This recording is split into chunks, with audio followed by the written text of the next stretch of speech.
dos casos clínicos en relación a los trastornos motores del esófago. Y bueno, este es un caso clínico de una mujer de 62 años de edad. Tiene un índice de masa corporal normal sin antecedentes de importancia. Empezó hace 2 meses con disfagia esofágica a sólidos y líquidos no progresiva, esto es importante, y además regurgitación de 2 a 3 veces por semana.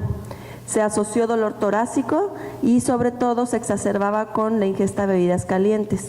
La paciente refería citofobia. La citofobia es ya el miedo a comer por el dolor que refería la paciente.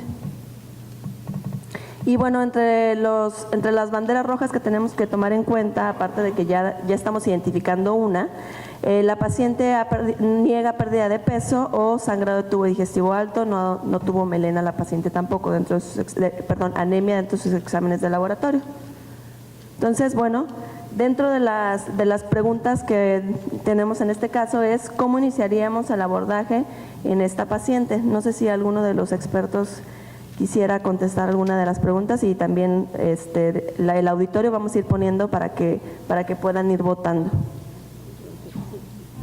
Pueden empezar a votar entre las respuestas, pero ¿por qué empezaríamos? Por ejemplo, bueno, yo veo que alguien puso manometría esofágica. ¿Ustedes qué opinan, doctores, aquí del panel? ¿O por qué estudio empezarían ustedes? Bueno, el motivo principal de consulta de esta enferma es disfagia y siempre la discusión se parte si debemos empezar con endoscopía o con un esofagograma o con un esofagograma con vario. Personalmente me inclina en este caso a empezar con un esofagograma porque al mismo tiempo que puede ser diagnóstico permite planear la endoscopía. Mi sugerencia sería empezar con el esofagograma. Si haces el esofagograma vas a acabar haciendo la endoscopía de todos modos. Entonces yo preferiría hacer la endoscopía, pero teniendo muy en cuenta que se nos puede pasar una galaxia incipiente. O sea, es una paciente que tiene disfagia y disfagia lo primero que tenemos que hacer es descartar algo anatómico. Y ya si descartamos algo anatómico ya nos vamos a lo funcional.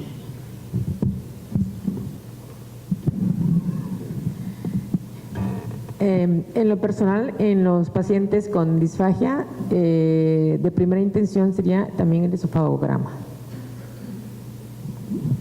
Okay. Nada más quería comentar que es una realidad que muchos trabajan o trabajamos en un lugar donde puede demorar mucho este estudio. Entonces digo, esto no es una razón, pero lo que quiero concluir es siempre descartar una causa estructural, anatómica, que es lo que nos comentaba la doctora Marina en su plática de disfagia funcional, que de alguna u otra forma se requiere descartar algo anatómico en este paciente con endoscopía y esofagograma. Muy bien. Bueno. ¿Puedo pedir palabra? Sí, claro.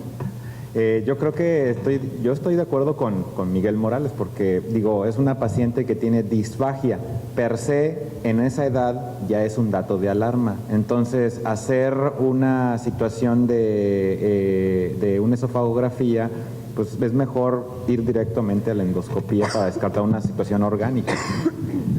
Es cierto, coincido con Enrique, pero no perdamos de vista que esta mujer tiene 12 meses sin pérdida de peso. Entonces es poco probable que encontremos algo diferente. Digo, el orden quizá no va a cambiar mucho el diagnóstico, estamos de acuerdo, pero quizá estrictamente hablando, el priorizar una a la otra, básicamente vamos a acabar haciendo los dos estudios. La única diferencia es el orden. El esofagograma porque es menos invasivo, porque tiene menos implicaciones y porque, bueno, también en la medicina privada es menos costoso. Sí. Yo agregaría la respuesta B y D son correctas. Bueno, aquí... Ya, qué conciliadora fuiste, pero para que también vean que en reflujo entra rápido el tubo y en disfagia se espera el tubo. A ver, Sí, claro. ok, bueno, aquí tiene un poco de truco la pregunta. Creo que nadie dijo de la valoración por cardiología, que es importante, porque ya habíamos comentado que también la paciente tendría dolor torácico. Entonces aquí es doble como de trampa, porque se puede hacer tanto el esofagograma como la panendoscopía, es válido en pacientes con disfagia, pero así más integralmente para abordar al paciente, yo creo que sí también hubiéramos tocado el tema de valoración por cardiología, pero las dos respuestas son correctas, ¿no? Muy bien. Muy bien, entonces en general el abordaje de disfagia pues hay que distinguir si es disfagia, si hay globus u odinofagia. Y bueno, si determinar si el problema es esofágico u orofaringio. En este caso, ustedes, doctores, ¿qué consideran que sea esofágico u orofaringio el problema de la paciente con los pocos datos que hemos dado? Esofágico, perfecto. Muy bien. Y como ya hemos comentado, hay que descartar un problema estructural, por eso la importancia o el esofagograma o la endoscopía, y no nos vamos a pelear por ese lado. Entonces, bueno, hay que ver si el problema no se hace al iniciar el trago, si el paciente refiere tos, cambio de voz, regurgitación nasal, y pues como ya nos había explicado la doctora Mónica Zavala excelentemente en su plática, pues el paciente tenemos que abordarlo como una disfagia orofaringia y el estudio de elección es una videofluoroscopía. En caso de que el paciente tenga sensación que se atora luego de iniciar el trago o lo refiere como retroesternal, pero esto no es 100% la regla, la localización, el paciente lo categorizaremos como una disfagia esofágica. Y es súper importante porque luego nos llegan los pacientes a la consulta de que dicen que tienen disfagia, les hacen miles de endoscopías y el paciente no tiene disfagia, más bien mejora entre las comidas y ese paciente se catalogará como un globus y es tratado diferente, ¿no? Y el abordaje. Entonces, ante cualquier paciente con disfagia hay que hacer una endoscopía con toma de biopsias, por lo que hemos platicado de esofagitis eosinofílica, o también está el esofagograma, ¿no? Sería una buena opción. Es importante también diferenciar si es asólidos, porque eso nos va a hablar que es un problema estructural. Intermitente nos habla de un anillo o membrana, y si es progresivo, sobre todo en los pacientes hay que interrogarles. Esta paciente recuerdo que tenía regurgitación, pirosis, entonces si fuera el caso que fuera progresiva, pudiéramos pensar en una estenosis péptica o cáncer, ¿no? Sobre todo por la edad de la paciente. Las disfagias a sólidos y líquidos, que les llamamos también mixtas, son muy comunes de los trastornos motores. Entonces, si es un trastorno motor, después de descartar una causa estructural, vamos a preguntarle al paciente si tiene más dolor torácico, hay más regurgitación o pérdida de peso, vamos a pensar más en un problema de obstrucción de salida del agujero. En cambio, si el paciente tiene mayor dolor o regurgitación, pueden ser trastornos de hipercontractilidad o espasmos esofágicos distales. Ok, bueno, ¿qué fue lo que se hizo con esta paciente? Primero, por lo del dolor torácico que refería a la paciente, se le pidió interconsulta cardiología. Por la edad, sí hay que hacer un abordaje integral, no solamente quedarnos con el electrocardiograma. Se le hizo TAC de coronarias, una prueba de esfuerzo y el Holter, y estos salieron negativos. Se inicia tratamiento de IVP para dolor torácico no cardíaco, y por la disfagia se le solicita a la paciente una endoscopía. Entonces, de estas preguntas, ¿cuál es la estrategia en un paciente con dolor torácico no cardíaco?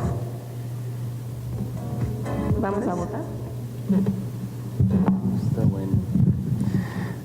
No sé para qué le dan un IVP, no tiene pirosis, o sea, no tiene ningún síntoma de reflujo, tiene regurgitación, habría que interrogarla bien a ver si esa regurgitación es reflujo o es regurgitación del esófago hacia arriba o qué le está pasando. O sea, la paciente tiene una disfagia y también tiene dolor cuando come y cuando come cosas calientes. O sea, y eso es un síntoma no muy frecuente en pacientes con reflujo. Ok. Bueno, aquí estamos hablando de tiempo en el que la paciente puede no mejorar y que no tenemos un estudio donde nos corrobore, por ejemplo, una pH-metría, que ese dolor torácico corresponda realmente a eventos de reflujo. Entonces, sí, me quedaría con la duda de esa respuesta y de ese tiempo de proporcionar a la paciente esa terapéutica. Yo también, bueno, básicamente creo que es lo que platicábamos hace rato con el doctor Mearín informalmente, es muy importante identificar cuál es lo que los americanos llaman el chief complaint. Es decir, el paciente tiene dolor torácico, necesita una evaluación por cardiología, como lo mencioné previamente, en todos los casos, totalmente de acuerdo. Pero una vez que no es un tema, se presume que tiene un origen esofágico, hay que ver hay que interrogar bien a la enferma, qué entiende por dolor, qué entiende por disfagia, para identificar cuál es el problema principal y cuál síntoma está subordinado al otro, que es básicamente parte de la evaluación que la doctora Sofía muy acertadamente nos menciona, ¿no? Entonces, eso porque, como ven, es sencillo o relativamente sencillo. Si no llevamos un orden muy concreto, sabemos hacia dónde vamos, perdernos fácil en el sentido de qué estudios se necesitan. Porque esta pregunta, si me la hacen aisladamente, quizá no es tan difícil de responder, pero en el contexto de este caso no es tan sencilla la respuesta, ¿no? Entonces, de nuevo, recordemos que la enferma tenía disfagia y dolor torácico. Sí, pero disfagia era el síntoma principal y además la paciente no tiene síntomas típicos de reflujo. Yo siento que sí hay que estudiarla. Sí, está muy bien, doctor. Ok. Bueno, aquí la pregunta fue dirigida porque muchas veces nos llegan pacientes con dolor torácico, entonces no necesariamente dirigida la respuesta era en general, la de dolor torácico no cardíaco, para ya saber abordar el dolor torácico no cardíaco. Entonces, como ya habían comentado, los pacientes con dolor torácico no cardíaco hay que descartarles que sean causas cardíacas. Entonces, por ejemplo, aquí pudiéramos catalogar a la paciente, ella que llegó con dolor torácico no cardíaco tiene datos de alarma, entonces el estudio que seguiría con ella sí sería una endoscopía. O sea, si quisiéramos abordarlo de otra manera, o sea, estoy planteando que la paciente no te diga toda la sintomatología o tenga una sintomatología diversa. Y en el caso de que el paciente no tenga datos de alarma, pues sí daremos la prueba terapéutica. Acuérdense que la prueba no es un mes, son de 8 a 12 semanas y doble dosis. Si esta es positiva, si el paciente mejora, nos quedamos ahí, no hay ningún problema. Si es negativa, hacemos pHimetría.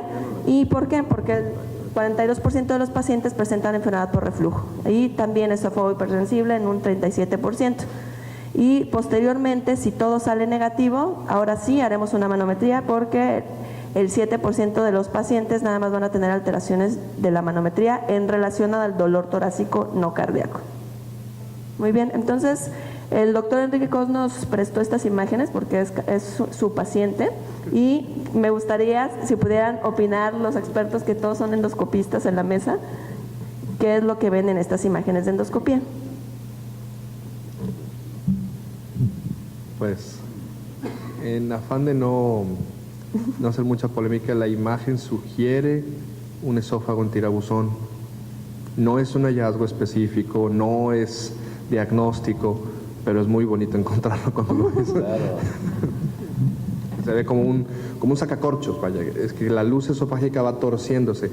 Puede representar un presbiesófago, cosa poco probable por la edad de la paciente, puede representar un trastorno motor, puede presentarse, no significar nada en absoluto, pero es un hallazgo como para imágenes de medicina muy interesante y que creo que va a ayudar. Sí, va a ayudar al diagnóstico. O sea, si me dicen en el contexto de cierto diagnóstico, para no adelantarnos, ¿se ve esto? Sí. ¿Esto es diagnóstico de aquello? No. Es un poco así, pero una imagen muy bonita, la verdad. Sí, bueno, pues aquí que para no dar el diagnóstico, pues sí se observa un esófago sigmoideo. De hecho, costó trabajo pasar, o sea, por el espasmo que había. Y bueno, el fondo se ve bien sin ningún problema.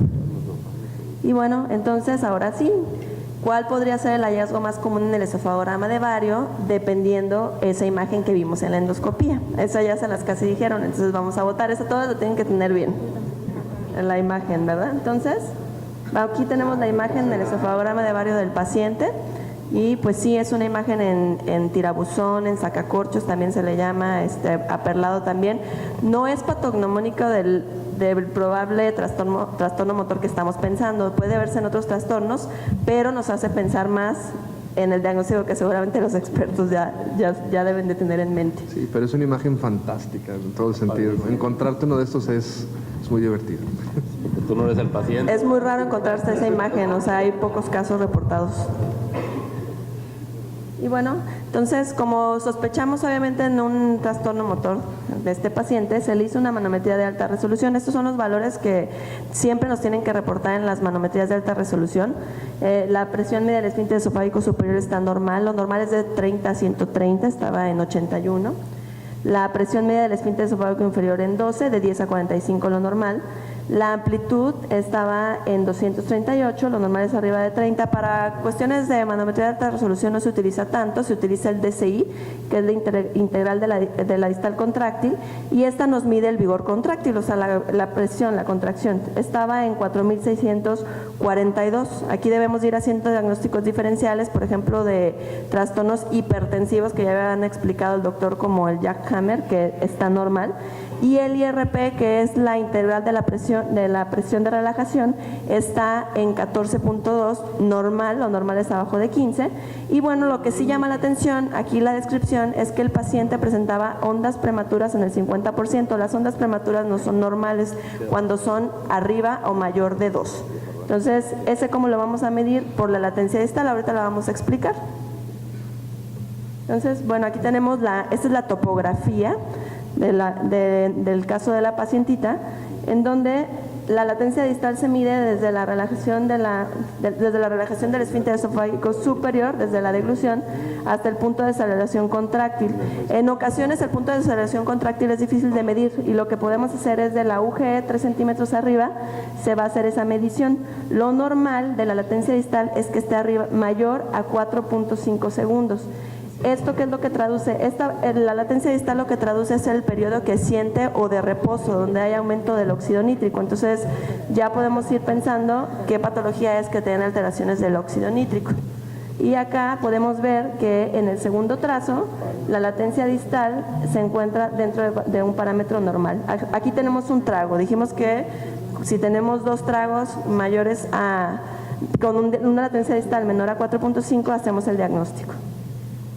Aquí tenemos el otro trago y vemos que también la latencia distal es menor a 4.5. Entonces, ¿cuál es el diagnóstico manométrico de este paciente? Vamos a dejar que todos voten y bueno, los expertos yo me imagino que la van a tener excelentemente bien. Vamos a ver. Hay discrepancias en las respuestas, pero bueno, a ver, ¿por qué no sería doctores, por qué no sería una acalasia, por ejemplo, que hubo gente que votó por acalasia? ¿O sí sería? Porque tenía peristalsis, o sea, al hecho de que nos reporten que tenía 50% con espasmo, nos dice que a lo mejor el 50% restante eran peristálticas, y el hecho de tener contracciones peristálticas nos descarta acalasia. Sí, también es importante el IRP, ¿verdad, doctora? Así es, que estaba limítrofe, estaba en 14.6. Si bien, por ejemplo, tuviéramos ausencia de peristalsis y 14.7, sí nos iríamos por acalasia, o sea, aunque tuviera el 14.7, pero nos lo dice también todo el contorno de panpresuciación o aperistalsis. Muy bien. Bueno, y Jackhammer contestaron algunas personas. El Jackhammer, ¿cómo lo veríamos en la imagen? Es que tiene que haber una 20% de las degluciones con una integral de contracción distal arriba de 8.000, cosa que no tenemos en el trazo. O sea, no son no son contracciones, digamos, simultáneas. Muy bien. Son intensas y sobre todo parecen que está martillando, como si fueran diferentes golpes. Sí, es un detalle interesante que señala la doctora, que efectivamente la relajación está limítrofe. Llama la atención, no obstante, que al menos en la manometría pareciera haber una hernia manométrica que no se veía en la endoscopía aparentemente, y eso puede sesgar los resultados de la IRP. Entonces, lo importante es que hay relajación. Por tanto, acalasia es un diagnóstico que sale un poco, y este es un caso fantástico también, para no ser reiterativo, por seguir el instinto clínico. O sea, el paciente tiene disfagia y dolor y no tiene una acalasia porque hay todavía relajación. No sé cómo se trata. Y bueno, ya para cerrar, el esófago del cascanueces era un trastorno que se contemplaba en las clasificaciones antiguas, pero que no estaba basado en desenlaces clínicos. Entonces, es un diagnóstico prácticamente en desuso, aunque todavía por ahí permea en algunas de las publicaciones con más años encima, ¿no? ¿Puedo preguntar algo? Gracias.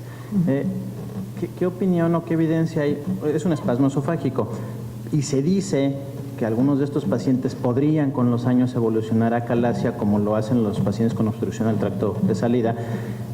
La mitad de las contracciones son, podríamos decir, simultáneas, o bueno, con una latencia disminuida. Y además el IRP de 14.2, pues no es tan normal. Entonces, ¿qué hay de esto? Sí, hay muchos investigadores y también clínicos que creen que el espasmo esofágico difuso sea una enfermedad previa a la acalasia, o que muchos de los pacientes con espasmo esofágico difuso sean una etapa preliminar a la acalasia como tal. Sí, No reciben claro. tratamiento.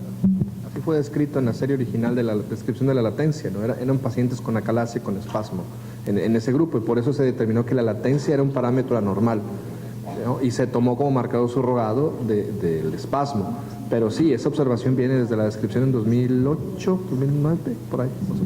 Tengo entendido que también está en controversia porque los estudios que se hicieron previamente eran con manometría convencional, entonces muchas veces se perdía también el diagnóstico por la pseudo relajación que hay también de la UG, entonces se catalogaban mal a los pacientes, se catalogaban como espasmos y después se dan cuenta que eran acalasias desde un principio, entonces está muy controversial también si evoluciona o no. Si hay casos de alta resolución aislados, pero son pocos casos.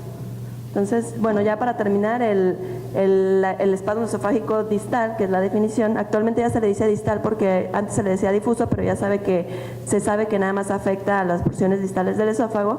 Si lo definimos por manometría convencional, son contracciones simultáneas en mayor o igual al 20% con una relajación de la UG, y por manometría de alta resolución son contracciones prematuras en más del 20% que los medimos por medio de la latencia distal y con una relajación normal de la UG.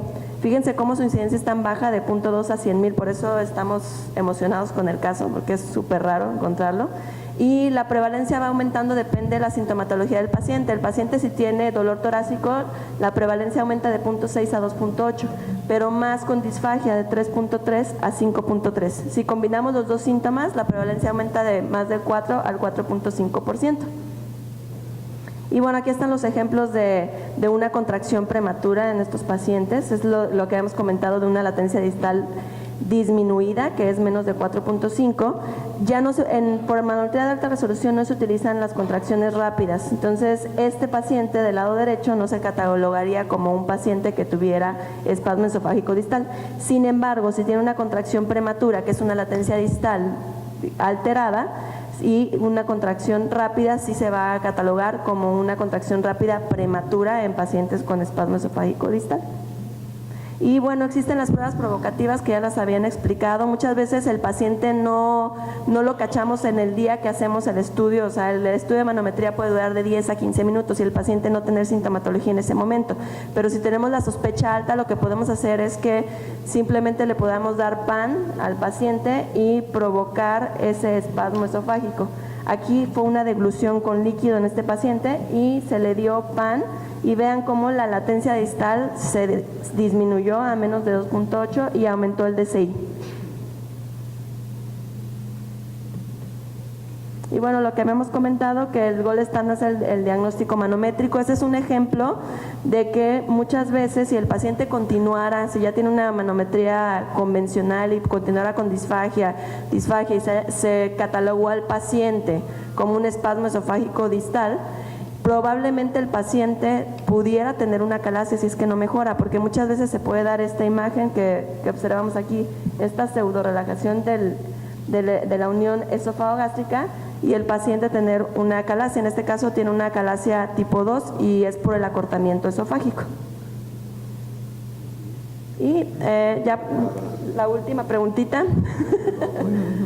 ¿Cuál es la mejor estrategia de tratamiento para los pacientes con espasmo esofágico distal? Eso está difícil. Doctores, ¿ustedes qué opinan? ¿Sí? ¿También votan por la D? ¿Sí? Muy importante, ¿no? Individualizar al paciente, ¿no? Eso sí es de entrada, para que le vaya bien al paciente. Y para eso les pongo aquí un algoritmo. Acuérdense que hay mucha asociación entre espasmo esofágico distal y reflujo. Entonces, más o menos se ha observado que hay un 60 al 70% de los pacientes. Entonces, podemos darles una prueba también a los pacientes con IBP, podemos hacer la pH-metría para corroborar si el paciente tiene reflujo, y bueno, si los síntomas son leves o infrecuentes, podemos empezar con nitratos. Se les dice nitratos por razón necesaria o con horario, depende de la sintomatología del paciente. Si el paciente tiene síntomas severos o frecuentes, podemos darles bloqueadores de calcio, analgésicos viscerales o inhibidores de 5-fosfodiesterasa. Y si no llegaran a responder los pacientes, tenemos las opciones de toxina botulínica, cirugía o el POEM. Existen dos realmente RCT nada más para diltiazem y para calcio antagonistas, no hay mucha evidencia. Este es un estudio en el que se les dio sildenafil como para aumentar el óxido nítrico como donador de óxido nítrico y se observa que sí disminuye la presión del esfínter esofágico inferior, aumentan la relajación y la amplitud esofágica también la disminuyen. Pudiera ser un tratamiento para estos pacientes. Otro tratamiento está la toxina botulínica también, que es una buena opción. Aquí el problema es el tiempo, que hay que estarla poniendo. Hay gente que responde, se quita el efecto a los 3-6 meses, hay muy poca evidencia también.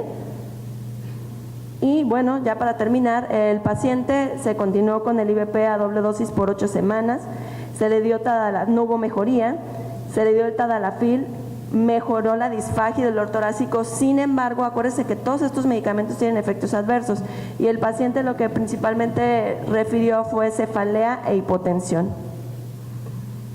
Y por lo mismo se decidió hacerle un POEM, una miotomía endoscópica perioral. Y bueno, aquí tenemos las imágenes pre-POEM y las imágenes post-POEM. No sé si quisieran comentar algo los expertos. Qué padre. Qué padre. Pues ya vimos que ya se le quitó el paciente mejoró, se le quitó la disfagia. Aquí el problema es que si empiezan con reflujo, entonces se les recomienda a los pacientes que tengan el IVP doble dosis durante un mes y después se verá la respuesta. Tenemos el esofagograma post-POEM, ya sin la imagen en sacacorchos. Y bueno, es un reporte de estudios de pacientes con espasmo esofágico distal que evalúan por medio de la escala nosotros utilizamos la escala de Eckhart para evaluar respuesta también. En este caso también los pacientes disminuyeron más de 3 puntos, que es una respuesta adecuada y el 100% respondieron. Y bueno, por cuestiones de tiempo, pues ya veremos nada más este caso clínico. Un comentario más. En estos pacientes incipientes, ¿valdría la pena ir pensando qué va a pasar en el futuro y si tenemos que darles inmunomoduladores o antivirales? Perfecto. Gracias, doctor.